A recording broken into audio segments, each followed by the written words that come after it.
fact that it was the Bosnian Serb forces that were conducting massacres, as happened in Srebrenica, where you had thousands of men and boys killed. I do think there was a genuine concern on Biden's part for their fate.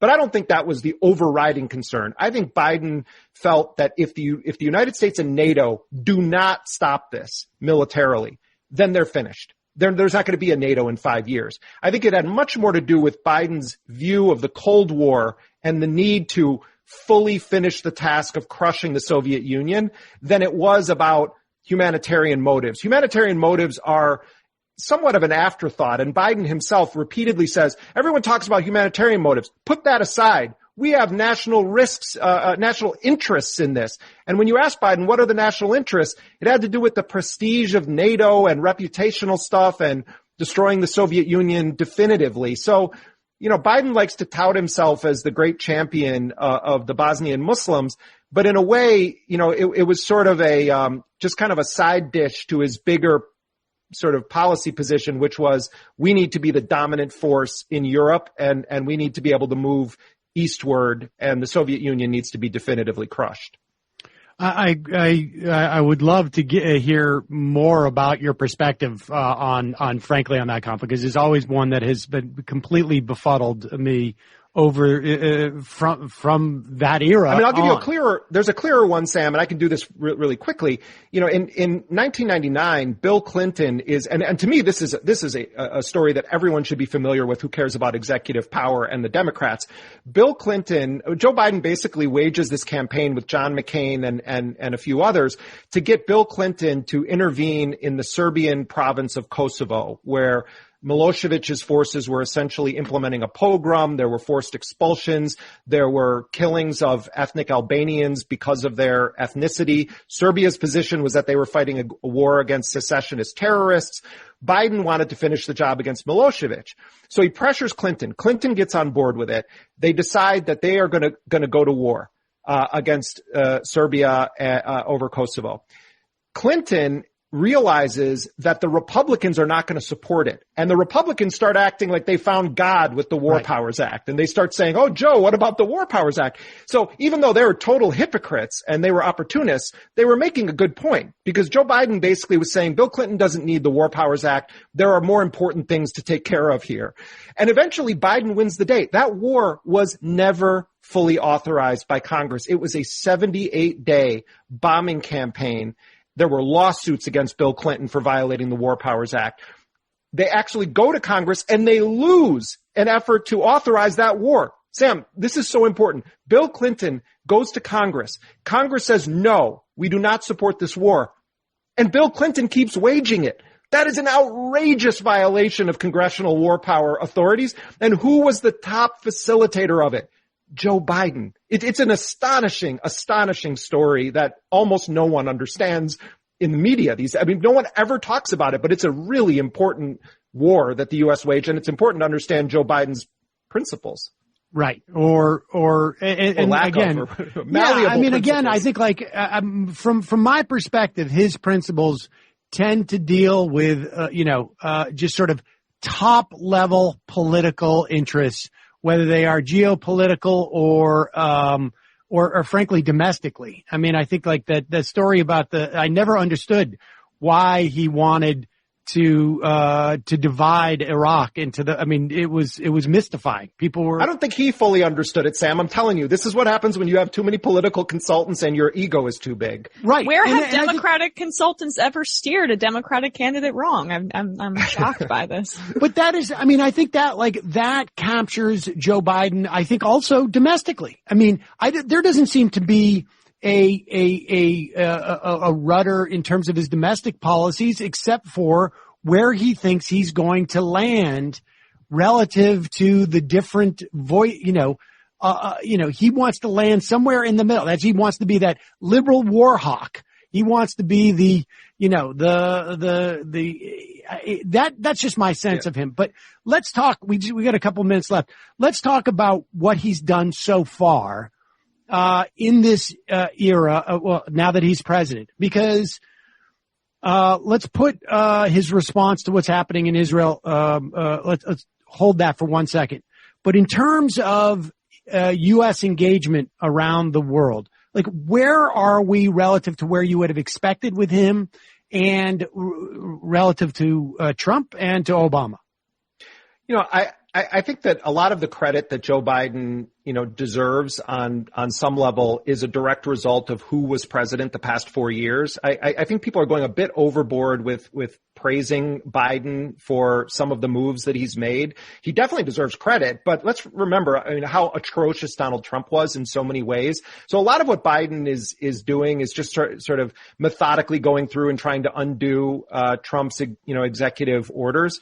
But in several key ways, Biden is continuing Trump administration atrocious policy. He has not yet come out and said that he is going to completely do away with the way that the U.S. is operating its drone strikes around the world. They were originally going to do a 60-day review. Now it's sort of indefinite. He, to his credit, is keeping Trump's Afghanistan withdrawal plan, but Biden is baking into it, which, by the way, the Pentagon keeps calling it the strategic retrograde in Afghanistan. That's the term that they keep using. But Biden has been clear that they're going to do, you're going to hear this term a lot in the coming months, Sam. They're going to do what are called over the horizon operations, which is military code for drone strikes or other kind of covert support for Afghan forces. It's very similar to, Joe Biden was a dissident in the Obama White House on the issue of surging in Afghanistan. He didn't want a big scale surge. He wanted to use the CIA, JSOC, Special Operations Forces, drone strikes. So in a way, Biden is getting what he proposed in 2009, and it really begs the question of what the hell the United States was doing between 2009 and now staying in Afghanistan. But I'll say this, Sam. Joe Biden, on multiple levels, has said, terrible policy of Donald Trump, I'm overruling it, I'm throwing it away. He didn't do that on Afghanistan. There was a lot of pressure on him to do it, including from Hillary Clinton, Condoleezza Rice, very hawkish Democrats. Biden could have easily said, this is a reckless Trump timeline. I'm tossing the whole thing out completely. He didn't do it. And I think that's a victory for anti-war forces who have made this argument for so long. And I'll close by saying this, Sam. There are two sort of ways of looking at Joe Biden. There's looking at his history and seeing what we can understand going forward. And then there's the times in which we live. There are policies on which the Joe Biden of the past 50 years allowed other voices to win the argument. That's true on a bunch of domestic policies. It may be true on some foreign policies. We don't see yet. I think there's a lot to be upset about with Joe Biden's foreign policies. When you don't just make the history begin with Donald Trump and you look at Joe Biden on his own terms, there's a lot of bad stuff going on. But I think the key question is, who will win these arguments? The empire politics of Joe Biden's past 50 years, or a recognition that Biden got into this office, A, because Donald Trump was president, and B, because a lot of left-wing people who don't like Joe Biden held their noses and voted for him.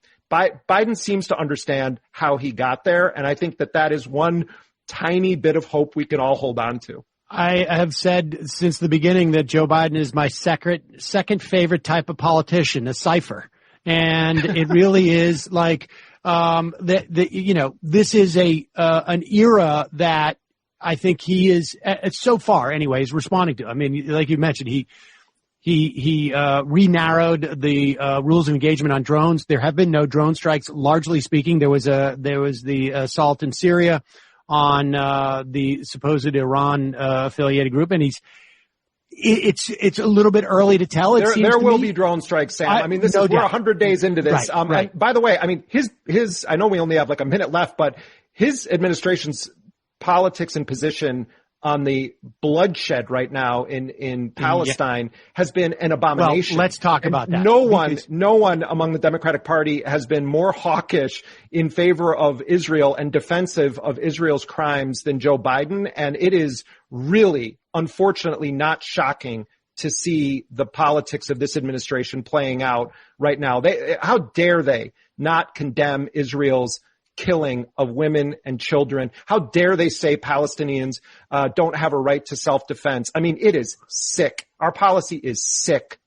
My understanding too, there's reports that they are actually inhibiting the UN's call for a ceasefire, which, and let's be clear here, with the Iron Dome, this means that the Israelis have the ability to severely just punish the Palestinian people. I mean, that's basically what's going on here, right?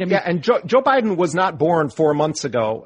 Joe Biden has been one of the key, crucial allies of the most militant, hawkish parties in Israel, and has defended Israel's atrocities over and over and over again throughout history. In fact, some Israeli politicians have said that Joe Biden is more extreme than they are on the issue of killing women and children.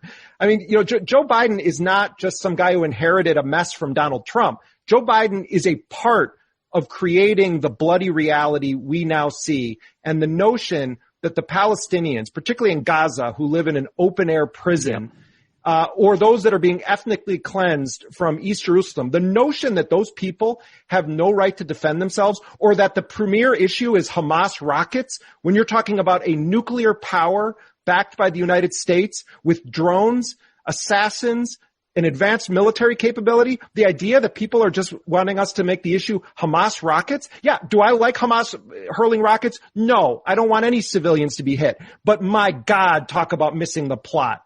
Yeah. It really is stunning, and it'll be interesting to see if they. I mean, we only have a minute left here, but I feel like again we're living in a different era, and much of the talk that we're hearing still on the cable news and the way that they respond to this seems anachronistic to me. It just seems like there is that it is changing, on the ground, but amongst people. But I guess we will see in the coming days. I hope the dam breaks. We're seeing, actually, even, MSNBC has, Ayman Mohyeldin and Mehdi Hassan, who always have been hammering away on these issues. And you're starting to see with Ilhan Omar, Rashida Tlaib. I mean, now, we have, one of only a couple of Palestinians that have ever served in the U.S. Congress speaking out on these issues. The dam could break on this in a way similar to what happened with Saudi Arabia in Yemen, but it's much more toxic for Democrats to go after Israel's militarism. So, it's the Saudi Arabia thing ended up being kind of an easy out for some Democrats, much tougher on Israel. But I think we have a lot of people pressuring it, and we'll see what happens. Yep. Hope springs eternal. Jeremy Scahill, a real pleasure. Thanks so much for coming on today. Thanks, Sam. You. Thanks, Emma. All right, folks, quick break. We'll be right back. Finish things up.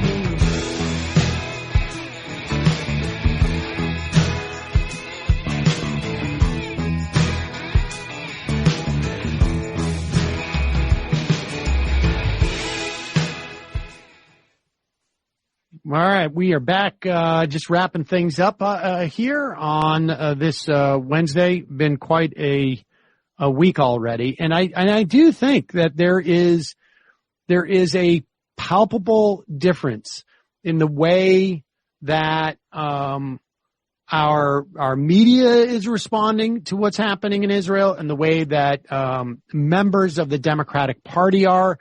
And I think, Jeremy's assessment is right. It's a much more, it's a much more toxic, the blowback from some of that, and the contention is going to be much greater than it was in the democratic attempts to abandon Saudi Arabia. But we shall see. And Emma and I will be back tomorrow for those of you who are watching us on Peacock. Until then, we will see you then.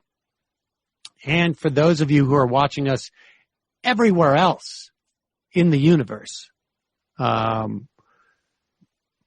or even tape delayed, we will remain here and head into the fun half. Isn't that right, Emma?